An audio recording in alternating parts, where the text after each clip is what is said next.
Hello everyone, how's everybody doing? Welcome to the Agroforestry Academy channel. My name is Felipe, and today I want to talk a bit about pruning cassava. Cassava is a great plant. I've talked about it in many videos, and I've actually showed this area to you in previous videos. And cassava is not only a plant that produces an amazing food, one of the best starch crops in the world for sure. It definitely saves lots and lots of people from hunger. But cassava is a great producer of organic matter, and it grows vigorously on poor soils, and it helps restore soil's health because it's specialized in doing mycorrhiza associations, and it structures the soil very well. After harvesting cassava, if you did a good job on covering your soil and maintaining it covered throughout all the cassava cycle, you're going to have a really nicely structured soil with a crumble-like structure. It's really amazing.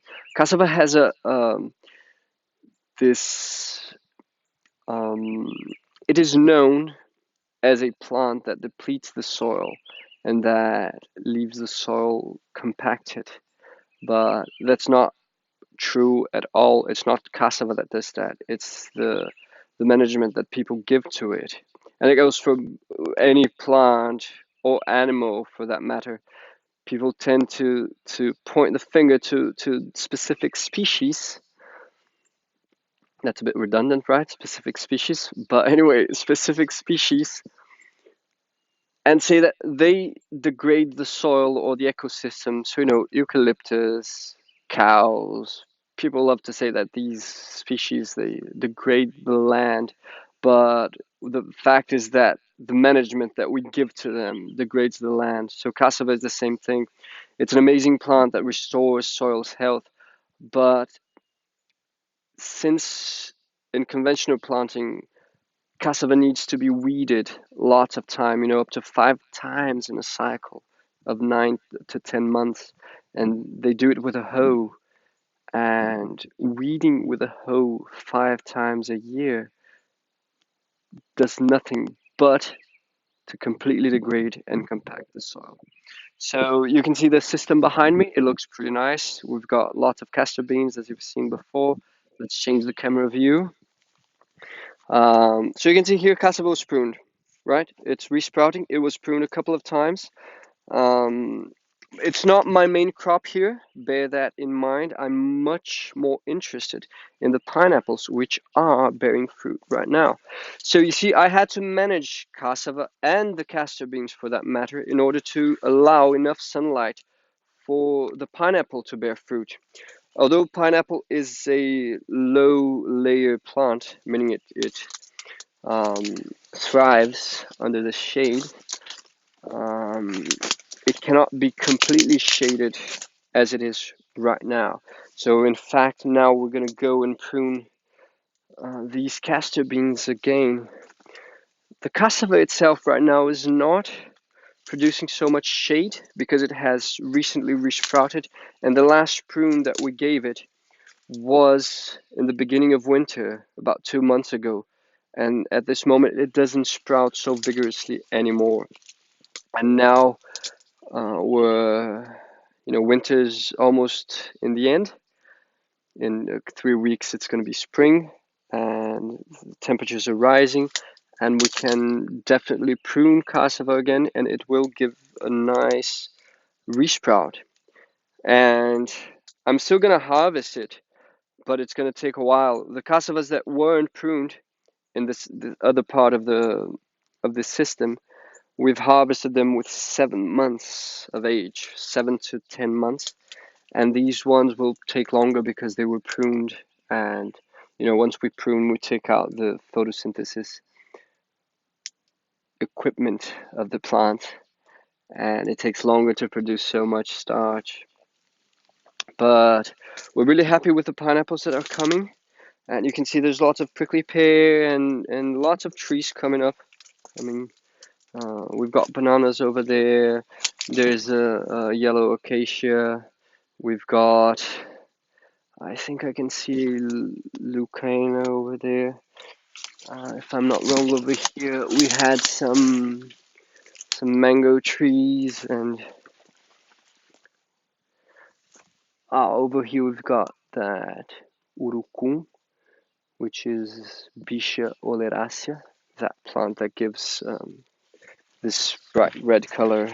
It's the paint people Indians use to paint their bodies with it. We've got big moringa trees already. There you go.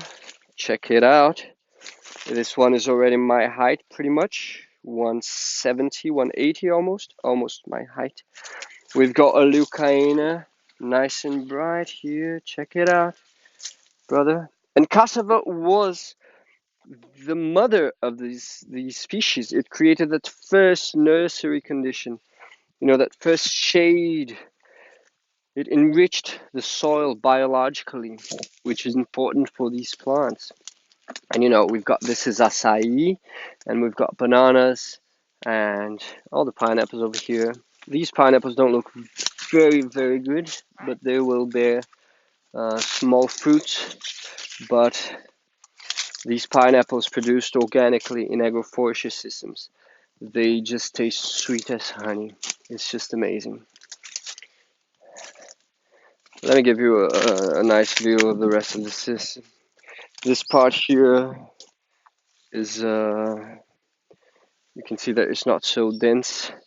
Apparently the ants gave a bit of a prune to the cassava as well. They know what they're doing. I can't complain.